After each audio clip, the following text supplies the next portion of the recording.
Good afternoon, everyone, and welcome to today's update on COVID-19 in New Brunswick. Bonjour tout le monde et bienvenue à cette mise à jour sur le COVID-19 au Nouveau-Brunswick. Les porte-paroles aujourd'hui sont le médecin hygiéniste en chef, le Dr. Jennifer Russell, et le Premier ministre, l'Honorable Blaine Higgs. Speaking on behalf of the province this afternoon are Dr. Jennifer Russell, the province's Chief Medical Officer of Health, and the Honorable Blaine Higgs, Premier of New Brunswick. Dr. Russell.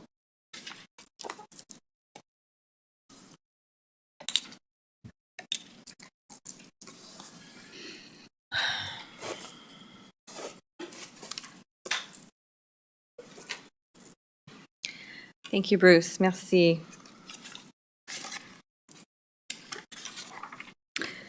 Bon après-midi à toutes et à tous. Good afternoon, everyone.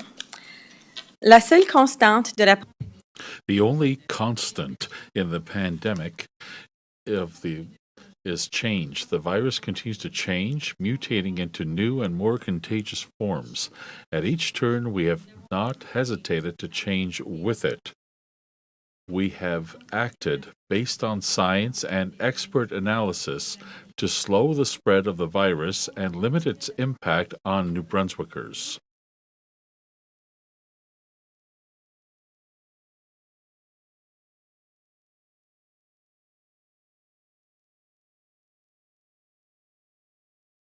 COVID-19 pandemic is change. The virus continues to change, mutating into new and more contagious forms, and at each turn, we have not hesitated to change with it. We have acted based on science and expert analysis to slow the spread of the virus and limit its impact on New Brunswickers. Now we are changing our approach again to keep our people healthy and to protect our healthcare system. And by healthcare system, I mean to make sure that everybody who needs access to urgent, acute care will have access to acute care and ICU beds and hospital beds. Public health has always recommended that everyone wear a mask in indoor public spaces to protect themselves, their families, and communities. This has been an individual choice recently, but however, public health is now recommending that mask wearing be made mandatory across the province. Le Nouveau-Brunswick a établi un autre. New Brunswick set another record with 75 new cases that were set on Saturday. This was the highest number since the beginning of the pandemic 18 months ago. With 199 new cases added over the weekend, there are now 480 active cases of COVID-19 in New Brunswick.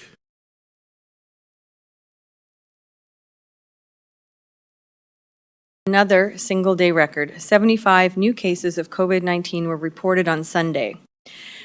This is the most we have reported since the pandemic began 18 months ago. With 199 new cases added over the weekend, there are now 484 active cases of COVID-19 in New Brunswick. And that is very close to the volume of cases we saw at the height of the third wave back in January. We now have 23 COVID-19 patients in hospital, which includes 14 patients in ICU. The full list of new cases is on the GNB website, but I have to say that these are not the kind of records that we want to be setting. It's not about the volume of cases. We will continue to have cases for some time to come, and we did say that when we entered the green phase of our recovery plan. It's about who's getting infected and the impact this is having on our already strained healthcare system. And I mentioned our ability to provide healthcare services in the acute care setting and ICU and also regular hospital beds. It's a strain on the nursing staff and also our public health teams right now in terms of contact tracing and the number of cases that are happening. The great majority of new cases of COVID-19 are occurring among those New Brunswickers who are not fully vaccinated. The same is true of hospitalizations and ICU admissions. If you contract COVID-19 before your vaccine has taken full effect, you are at heightened risk of becoming severely ill, being admitted to a hospital, and potentially dying due to the virus.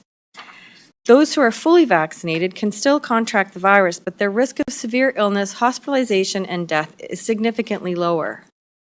We are now seeing infections among fully vaccinated New Brunswickers, and again, we were aware that we could have breakthrough cases in that population as well, but certainly the effect on our healthcare system is much, much lower in those who are fully vaccinated.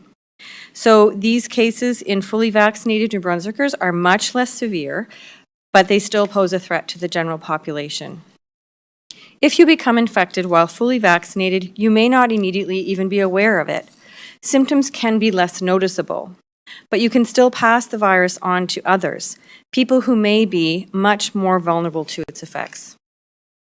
This includes the frail, the elderly, and those with conditions that weaken their immune systems, and their bodies may not have the strength to fight back against infection, and it also includes those who cannot yet receive a vaccine. That means our kids, our children, your children. On Friday, the Minister of Education announced new measures to keep New Brunswick school students and staff healthy and safe. But we need actions that go beyond the classroom or school bus. Toutes les familles du Nouveau-Brunswick peuvent prendre des mesures immédiates pour protéger. Every New Brunswick can take act now to protect their children from COVID-19. The first and most important action is to get fully vaccinated. And I've already said it, I'll repeat it. The number of times I will keep repeating it until the people get it. The first measure to protect yourself, your family, and the entire community and all New Brunswickers is to be vaccinated immediately.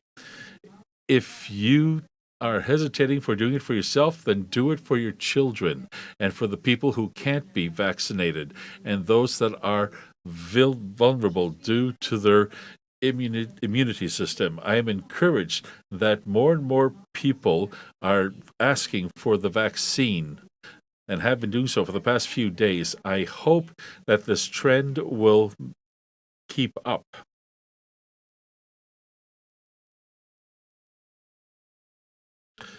Can act now to protect their children from COVID-19.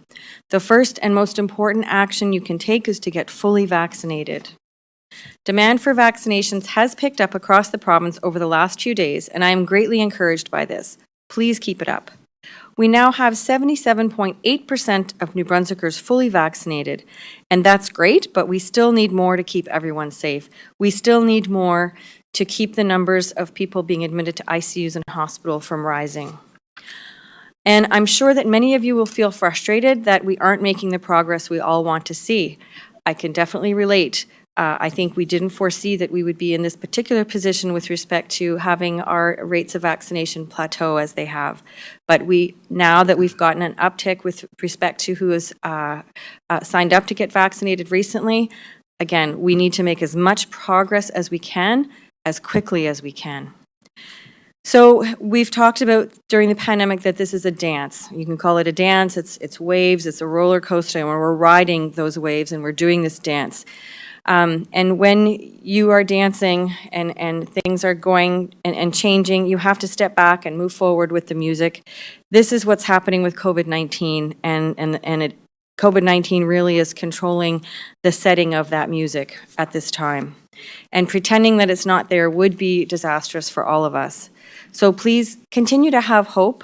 We have come so far as a province. We have more work to do as a province.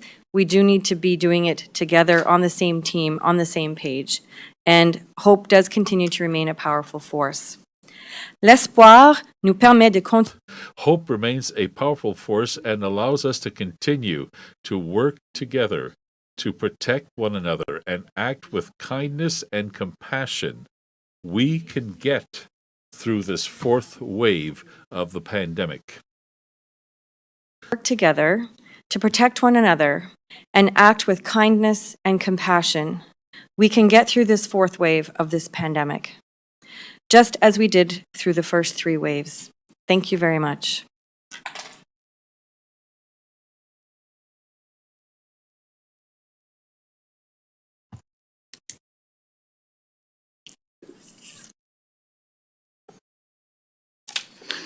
Good afternoon. Bonjour. The past few weeks have been difficult for all New Brunswickers, as we have seen our case numbers and hospitalizations rise quickly. As of today, 23 people are hospitalized, with 14 in the ICU. During the best of times, nurses work long hours under stressful conditions to provide patients with the best possible care. Over the past year and a half, the COVID-19 pandemic has caused working conditions for nurses to become even more challenging. And I know that many nurses have been struggling with the increased demands of their profession, of their position. Our nurses have shown exemplary commitment to ensuring all New Brunswickers receive the care they need. I have heard the challenges our nurses are facing. I know about incidents where nurses have been subjected to harassment and abuse, and this is completely unacceptable. I know that nurses are working with staffing shortages, which impacts the quality of care they can provide, and we must work together to correct this situation. I know of situations where nurses have had to walk through lines of protesters to get to their job. It must be extremely difficult to do that and then spend your shift working with patients in ICU that are unvaccinated. It's a difficult profession, and I commend them for the challenges they are facing and working diligently to help us get through this. I am also committed to having our government continue to work with nurses to ensure that they are being respected, work in a safe environment, and have the support they need to do their jobs properly to serve New Brunswickers who need them. Anything less than that is truly unacceptable. We must be able to do better. I'm looking forward to working together as we find more improvements going forward. Out of the 199 cases reported over the last 3 days, 152, or 76% of those cases, are not fully vaccinated. Our province is in the fourth wave of the pandemic, and that is why we've announced new measures last week that will come into effect tomorrow night at 11:59 p.m. After this date, people will be required to show proof that they are fully vaccinated when accessing certain businesses, services, and events. À titre de rappel, cela comprend les restaurants, les bars, les arts des sciences. Okay, we remind you that this includes restaurants, bars, performing arts, sports events, recreational facilities, gyms, gatherings, and other indoor activities, as well as visiting long-term care homes. We're working to develop a QR code to easily show proof that you have been fully vaccinated. But for now, people who are 12 and older can show an immunization record, a photo of your immunization record, or the vaccination record found through the My Health portal, along with a government-issued ID. I know these measures will have an impact on businesses, sports teams, and people who organize these events. And that's why I ask everyone to be patient as we adjust to these new rules.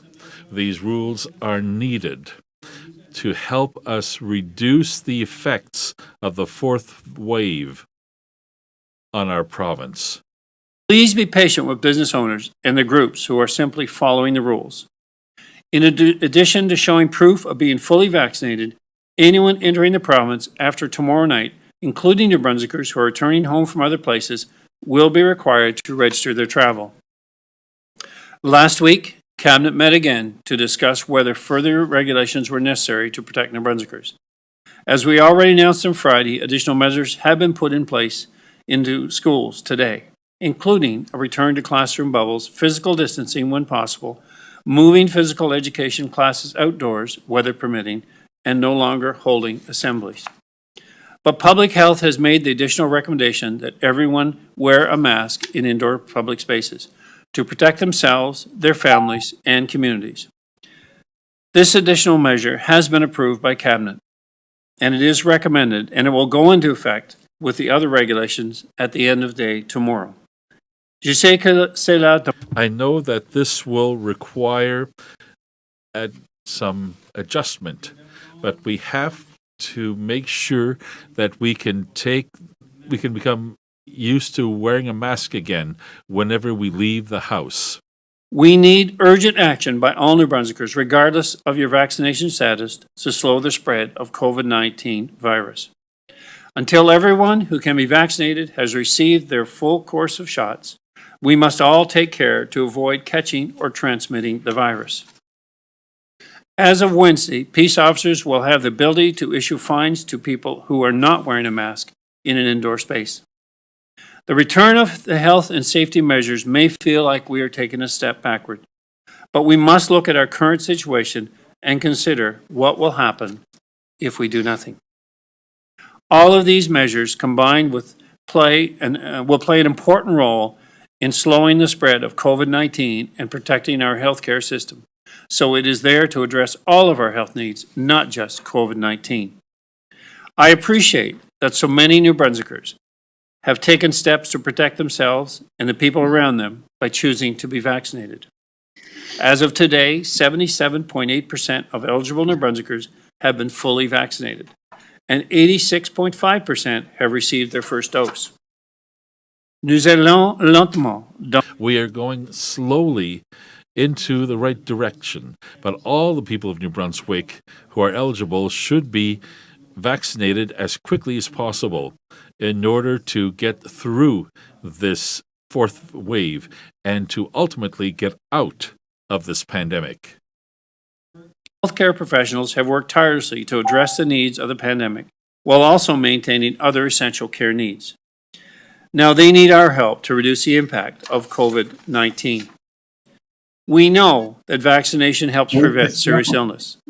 In the past month, 32 people have been hospitalized in New Brunswick. 3 of them were fully vaccinated and 2 were partially vaccinated. The rest, 27 people, or 85%, were not vaccinated. In this situation, 21 were over the age of 40, in the age 40 to 50. Primarily, the group below 50 is an unvaccinated group at the levels that we need. And the levels that we need mean to go from a 65% up to the 75 to 95 to 90, where currently they're running in around 67, 68. Between last Wednesday, when we announced our new measures, and this morning at 11 a.m., more than 6,600 people have booked an appointment for their first or second dose of COVID-19 vaccine. I am indeed pleased by this, and I am hopeful we will see the vaccination rates continue to rise in the days and weeks ahead. Hopeful that we'll be able to have a short term in the current regulation requirements, but right now we must do all that we can. Je sais que tout I know that everyone has had enough of this pandemic. Unfortunately, I can't tell you when we will be able to get back to a fully normal life where the health measures and safety measures will no longer be needed. But I can tell you that we will get there by working together. By getting vaccinated, by showing proof of being fully vaccinated when required, by registering our travel, and by wearing a mask indoors, we're doing our part to protect ourselves and protect others, including children, who are particularly vulnerable right now. I thank you for your continued patience and cooperation as we continue to adapt to the COVID-19 pandemic. And we do so together in the way that we've done so in the past 19 months and the way that we've been successful in the past 19 months. Thank you. Merci. Merci beaucoup, Monsieur Premier ministre. Dr. Russell, thank you, Premier and Dr. Russell. Nous allons maintenant procéder aux questions des journalistes. Vous avez le droit de poser votre question dans la langue officielle de votre choix. Chaque journaliste aura une question et un suivi. Voulez-vous assurer de désactiver le son de vos micros, s'il vous plaît? We'll now proceed with questions from members of the media. Each reporter will have one question and a quick follow-up. You have the right to pose your question in the official language of your choice. And please ensure your microphones are placed on mute. We will start with Allison Sampson of CTV. This question is from Russell. How many of the current cases announced over the weekend have you identified were in schools or in people of school age? Oh, breakdown of ages of the cases.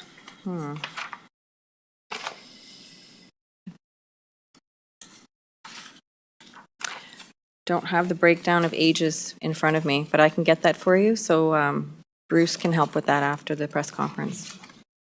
do you plan for any additional measures to come into schools at the time? I guess teachers will now be wearing masks as well. Is there anything further that will be happening? I believe that everything that was announced last week is what's being implemented currently, so we'll see what the effects of that are. We are trying to streamline our contact tracing process. As you know, people do get letters to notify them when a school setting has been impacted, and they were getting individual phone calls for close contacts, et cetera. Again, we're trying to streamline that because there's been a lag time between when people get notified with the exposure setting type of letter versus the close contact letter. So we're working with our partners to streamline that and make it a bit more simple and straightforward. Thank you, Doctor. Thank you, Ms. Sampson. Tim Roselle, Global TV. Thank you, Bruce. My question is for either Dr. Russell or Premier Higgs, whichever wants to take it. How much consideration was given to potentially going even further than an indoor mask mandate and perhaps moving back from green into a yellow phase or some modified version of that? I guess I'll start with that, and certainly we'll be having meetings, watching these cases closely, meeting with public health this week to determine next phases and if next steps are required. And I think it's important to realize that we will act in any way necessary to bring this under control and bring it back down. So we're anxious to work through the numbers and decide what next steps are required, but that could include any of the restrictions that we had in the past, as we might move back there to ensure that we get under control. I'll just add that, again, we started those discussions last week with respect to the initial conversations and presenting the information and the data that we had last week. And moving forward, again, all the evidence-based recommendations that have been put forward in the past, everyone is open to receiving that information again and walking through what steps need to be taken at this time to mitigate what's happening. I do have a follow-up, Bruce, if that's okay. It's okay. This one's for Dr. Russell. Dr. Russell, I believe it was in an update last week where you had mentioned that we were pacing toward 100 new cases per day. Are we still on that pace? How close are we to it? And are we even beyond that now where it's going to be 125 or something like that? Do you have any idea? I think we're on a steady incline towards that. So I don't think there's any change from that projection or that trajectory at this point. Thank you.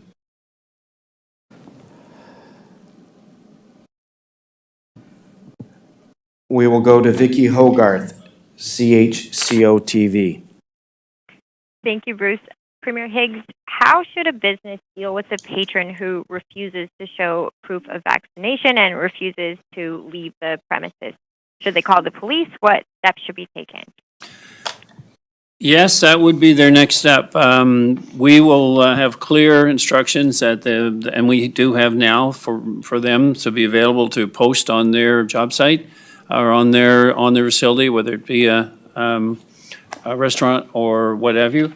And then they can point to that as requirements by law. And if customers or people do not adhere to that, then they should indeed call for assistance. Ms. Hogarth, do you have a follow-up? Yes, it's probably for Dr. Russell. Can you elaborate on what our testing strategy currently is? How many tests are we doing approximately a day? And do you feel we should potentially be doing more just given the current case count? Well, we've certainly seen an increase in testing in the last few weeks. And in terms of the approach, our main focus is still PCR testing. And but we do have, again, collaborated with all of the Chamber of Commerce organizations in the province with respect to point-of-care testing and how to use them, and we've distributed them throughout the province. So as of right now, again, we've ramped up our needs right now in terms of being able to address the demand, and we'll continue down that path. Thank you. Erica Butler, CHMA. Thank you. So I've heard from some concerned employees at the Drew Nursing Home in Sackville, especially regarding a delay in getting all employees tested on site. And I know previously Public Health has declared outbreaks at nursing homes and sort of updated the statistics particular to individual outbreaks. I'm wondering if you're planning to declare an outbreak at the Drew Nursing Home, and also have all the tests from this past weekend been processed for that home?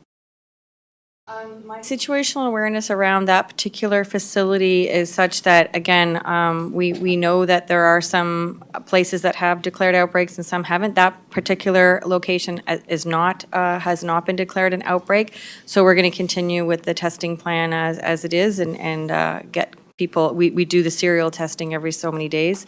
And just to come back from a question that somebody else asked around ages of cases, 57 of the cases reported today are under the age, people under the age of 19. Ms. Butler, do you have a follow-up? Yeah, I've also heard from some residents in Sackville. One of them told me today it took a week to get a test booked and results back for their kids. I'm wondering if staffing levels at assessment centers have gone down after the third wave, and is there an effort to get them back up? Well, we work very closely with our regional health authority partners in terms of making sure that the demands are met. And certainly if there's a lull and there's a decrease in demand, they do reassign resources as needed. So it does take, there's a little bit of a lag sometimes when there is an uptick in a surge in demand. So we're catching up now. Thank you. Ailish Moning, CTV. Hi there.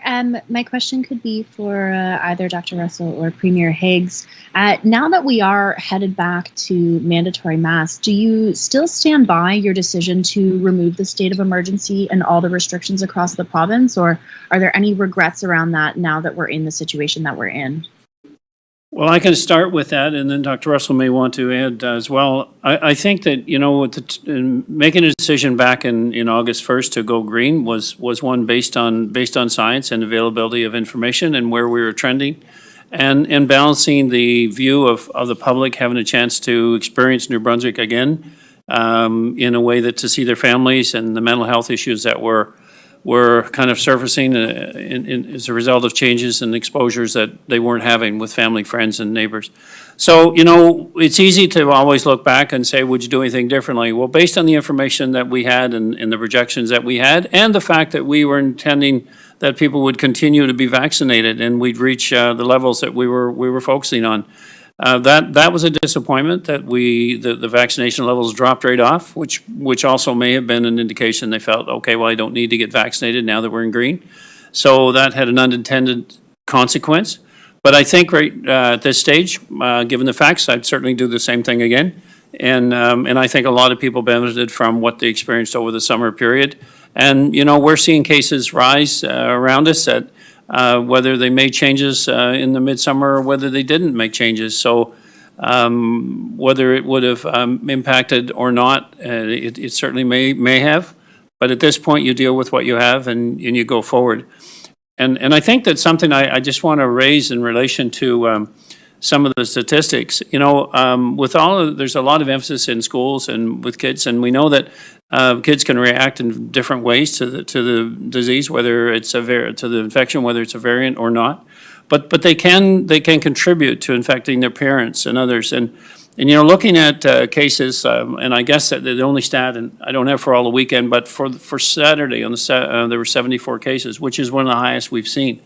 The case, we had about 75% of them that were 30 and under that were part of that case load. So 37 less than 30 and 19 less than 20.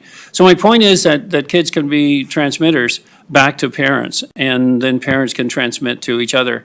And that's where the whole thing comes into play. And then it's these parents that then end up in hospital. And then we end up with the backlog in ICU, or we start with the hospitalization increases, which is what we're seeing. So the idea in all of this is how do we control hospitalizations? How do we keep the numbers down in hospital?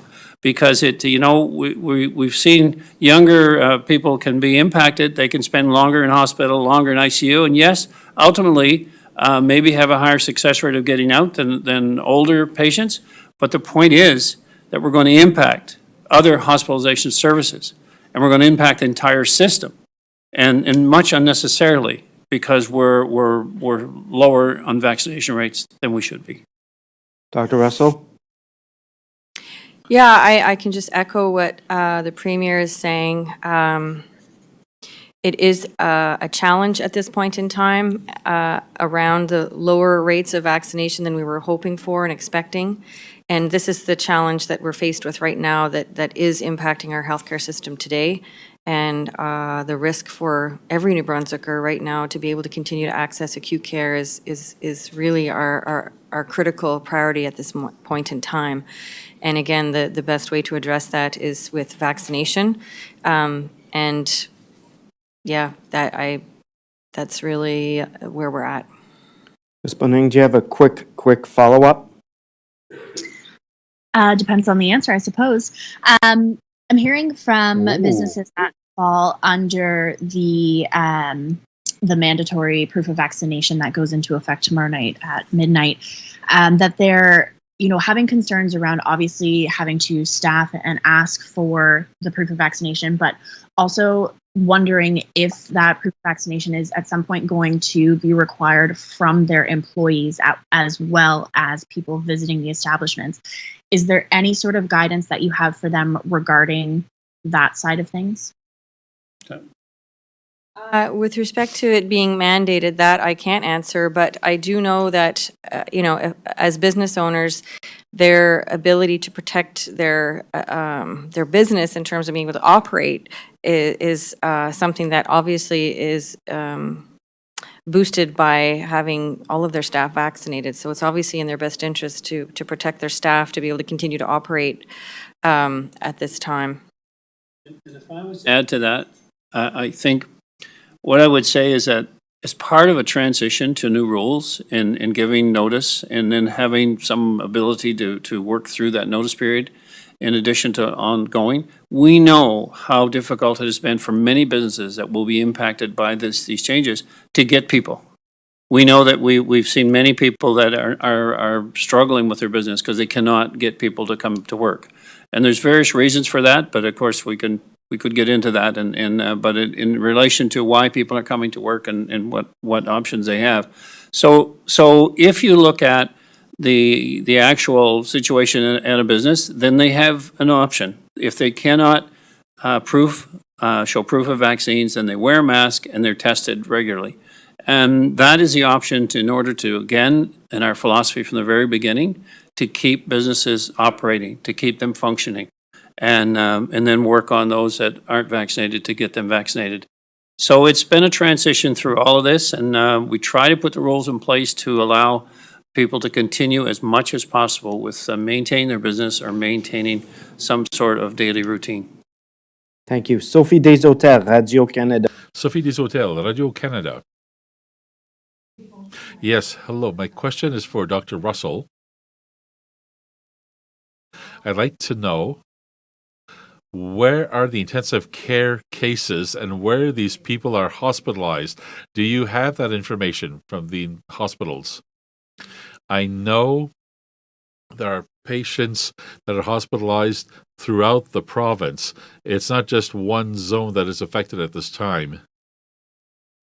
I don't know if I can give you the exact numbers. I don't have them in front of me, but we can try to come back to this after the press conference. Do you have a follow-up question, Sophie?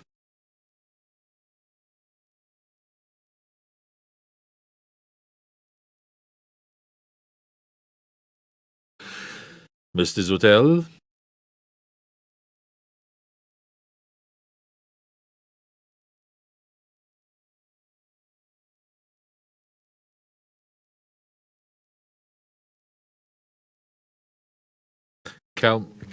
Callum Smith. Hi there. I heard 57 of the new cases are under 19, but I'm wondering how many active cases are in youth not eligible to be vaccinated, and why is the province no longer sharing the case breakdown by age on the GNB dashboard?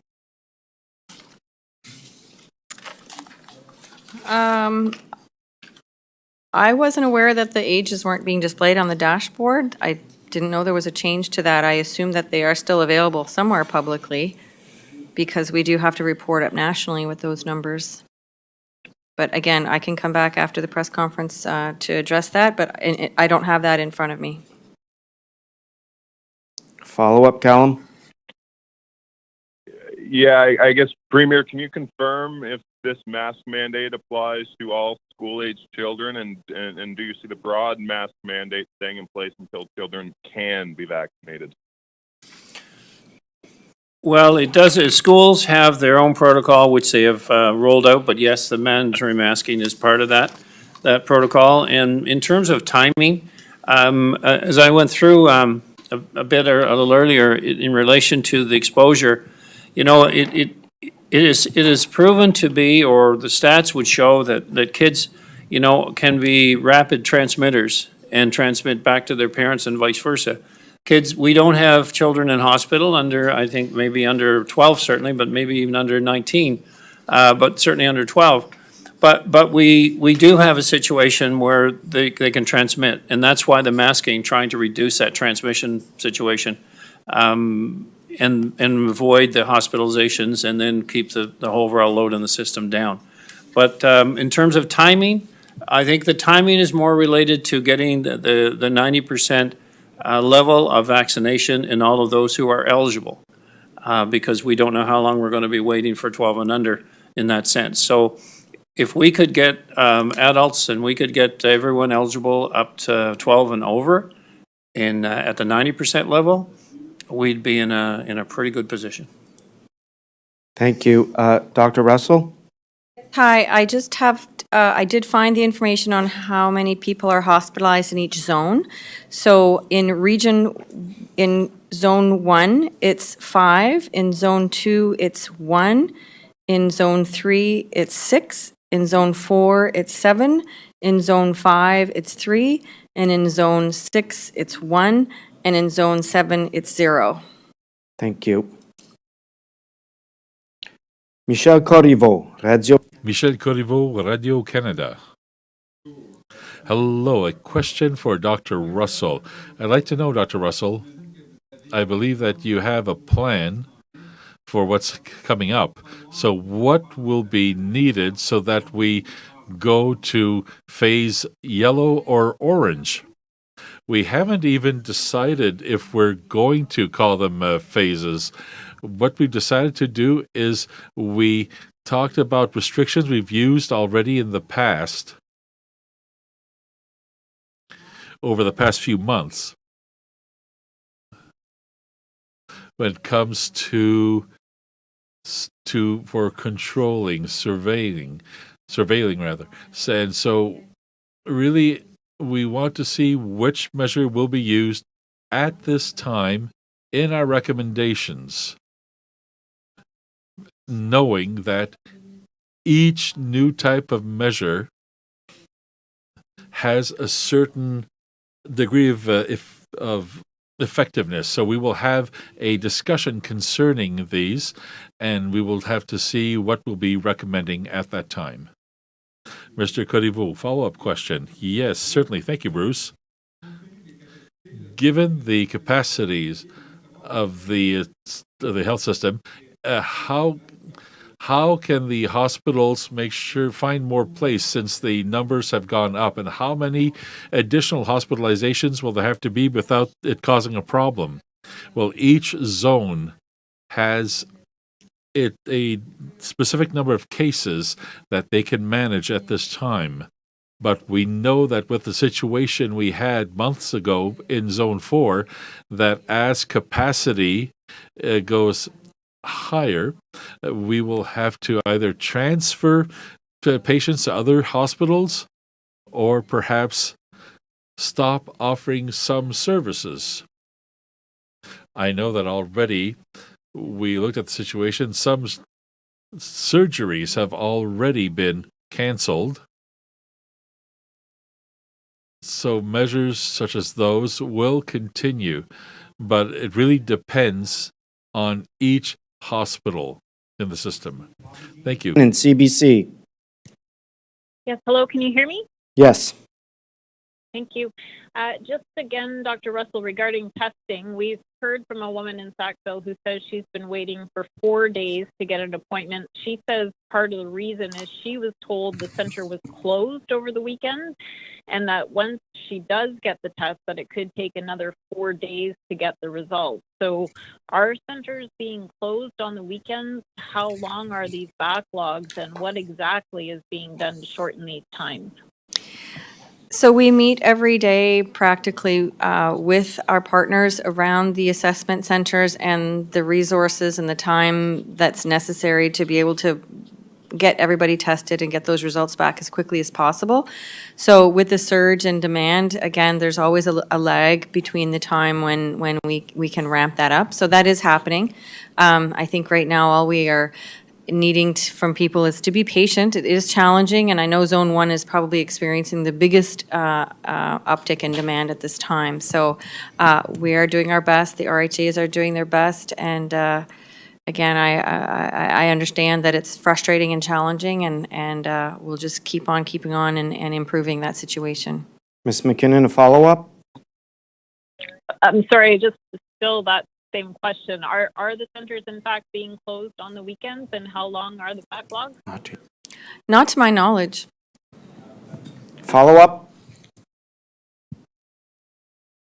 Okay, so do you know how long the backlog is?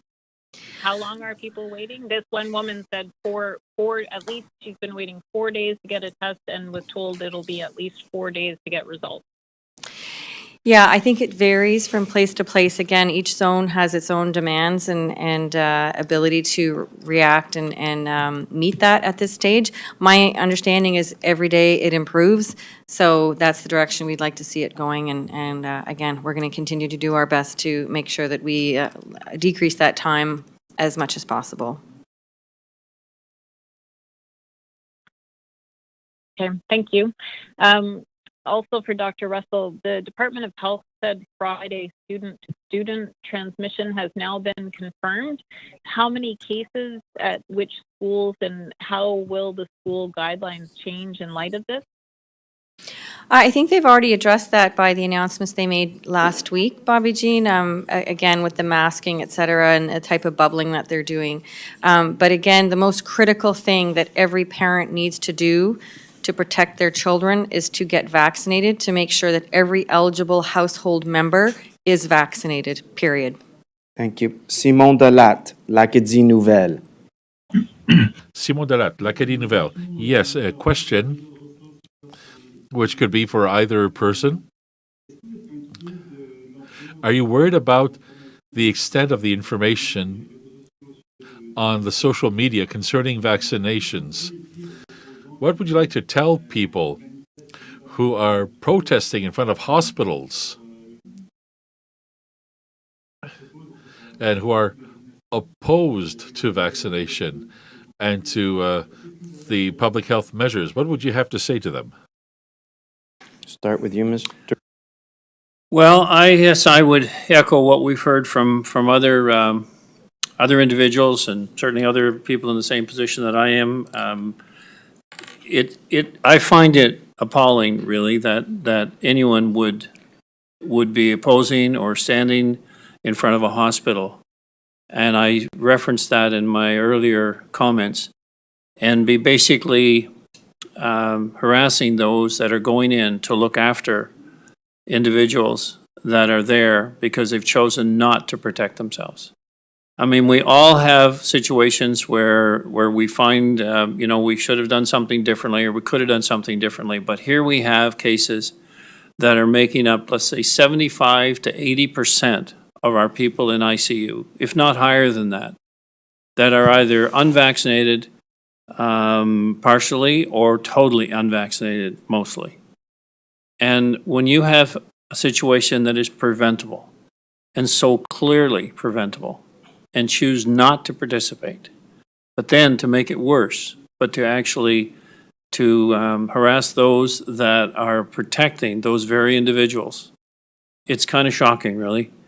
And I guess for me, I commend those that continue to go to work and continue to follow their professional guidelines in order to deliver the services that they are committed to doing. And so my hat's off to them.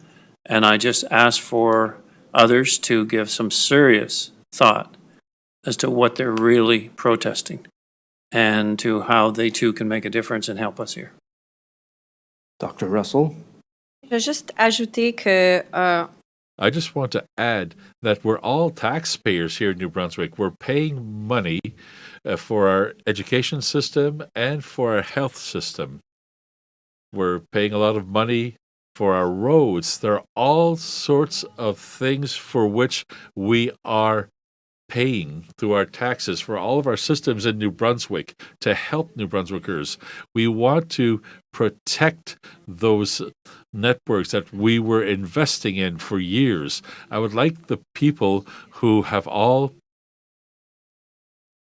taken part in this investment continue to protect our networks. That's what will help us continue to offer health services to all people in New Brunswick when it comes to diseases like COVID, but also non-COVID diseases. Mr. Delat, a follow-up question? Yes, for some hospitals, including Georges Dumont in Moncton last week, we saw that the number of patients with COVID were higher than the number of beds available. So what do you do in that kind of a situation?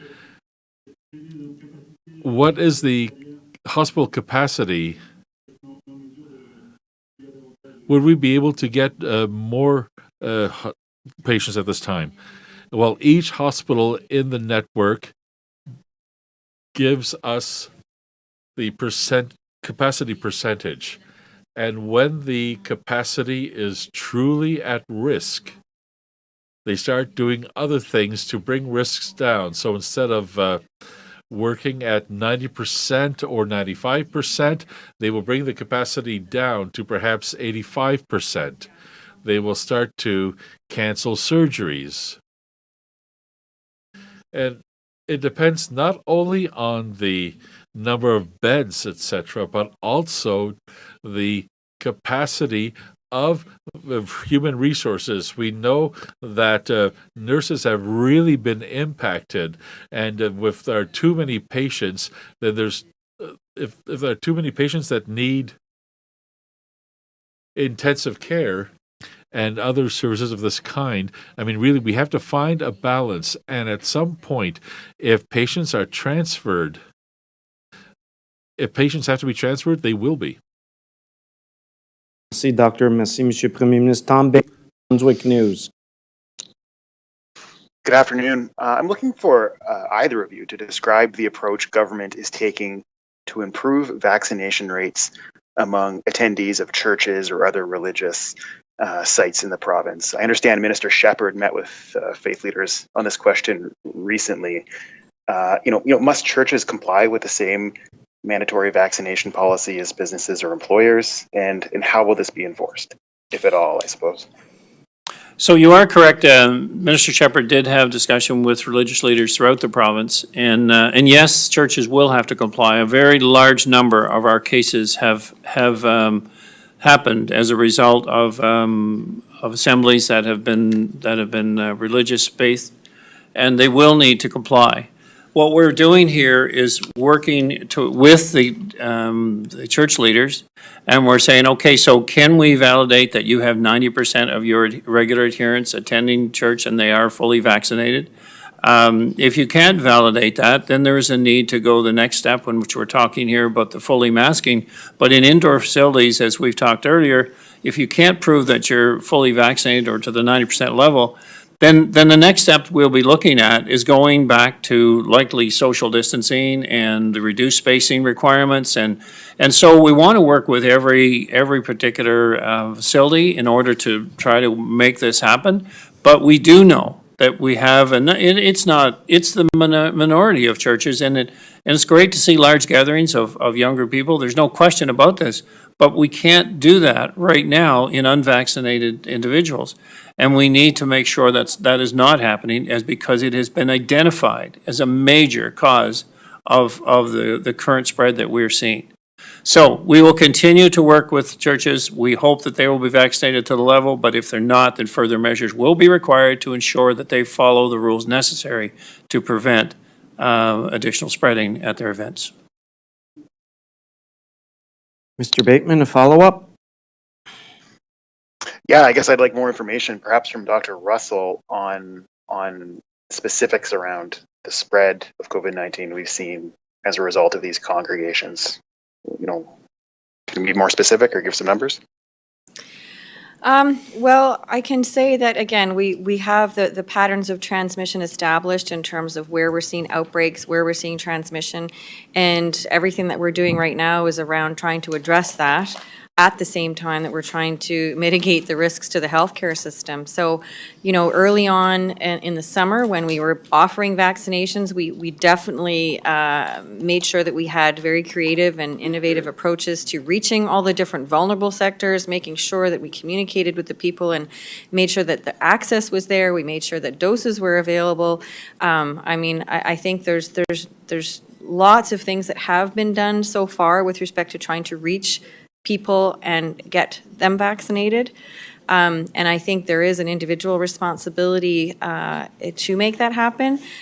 Collectively, the protection is what we really want to see the uptake of vaccination right now. We are seeing a lot of exposures in churches. We encourage people to check the websites for all the exposure sites. And it's, again, we're at a very critical time, and it's difficult to have these conversations now when the access has been there for so many months and weeks. So I did say this at the last press conference that, you know, we were trying to maintain our ability to have as open a society as possible. Public health measures are never something that we want to have out of balance. So all of the public health measures that we recommend are in keeping with the size and nature of the risks that we're trying to manage. So we are at a critical point right now where everything that we've done so far in terms of offering vaccination, et cetera, we haven't really had the uptake that we need to protect ourselves and have the most open society that we can right now. We know that, again, the impacts on people's mental health was quite severe over the course of the pandemic. We do know that, again, you know, social networks were impacted, businesses, economy, people's livelihood was impacted. These are all unintended consequences when public health measures are necessary, but we do make those decisions in terms of the recommendations as needed. But right now, the call to action is for every single person who is eligible for vaccination to get vaccinated. Please help those individuals get vaccinated. Please have conversations with those people and help them in any way you can. If you're in a position of leadership, I implore you to make sure that everybody who's part of your community in whatever way that you lead in your organizations are vaccinated. Thank you. Savannah Odd, Brunswick News. I'm really sorry for the construction in the background. Believe it or not, this is the best I can do in my building right now. So if you can't hear me, let me know. We can hear you. I understand from all party leaders, Public Health on Friday shared case projections based on our current situation with the COVID committee. So what exactly are Public Health's projections, and do we know roughly when this wave might peak?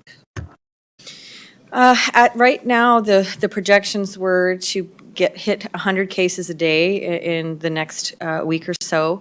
I don't doubt that we'll probably hit that sooner rather than later. The masking policy hopefully will help, but there will be a lag time where you would see that kind of an effect. But more important than the masking right now is getting people vaccinated. And again, there will be a lag time as well from the time that people get vaccinated with their second dose and are 14 days out in terms of that effectiveness. So we have many weeks ahead of us to really try to manage this. And again, the hospital system itself has its internal mechanisms to manage this in terms of the situation with their resources and bed capacity at this time.